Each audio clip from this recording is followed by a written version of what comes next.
પૃથ્વી પર રહેનારા બધા જ પ્રાણીઓ પૃથ્વી પર ચાલે છે, જળમાં રહેનારા બધા પ્રાણીઓ જળમાં જ ચાલે છે, વિચરણ કરે. તો એને એવું તત્વ, એનું શરીર એવા તત્વોનું બનાવ્યું કે જે જળમાં જ વિચરણ કરી શકે. પેલા તત્વોનું એવું જ બનાવ્યું કે જે પૃથ્વી પર જ રહી શકે. અમુક તત્વો એવા છે કે કાચબા જેવા કે દેડકા જેવા, એ પાણીમાં પણ રહે અને જળમાં. તો એમાં એની વધઘટ પણ જુદી પ્રમાણની. તો બધામાં જુદું જુદું પ્રમાણની વધઘટ કરીને વિચાર તો કરો, 84 લાખ યોનિઓ અને એમાં આવી રીતે વધઘટ કરવી, કેટલું યાદ રાખવું પડે. આપણે 4 કે 5 વસ્તુ યાદ રાખવી હોય ને તો નથી રાખી શકતા. આ 4 ચોપાઈ મોઢે કરવાની કરીએ ના થાય.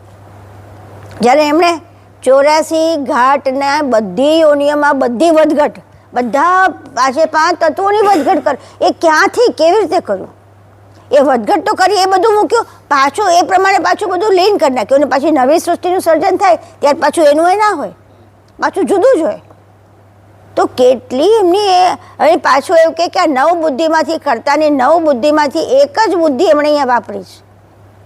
હવે એક જ બુદ્ધિમાં આખું આ જગત હોય, તે 9 બુદ્ધિમાં શું નહીં હોય?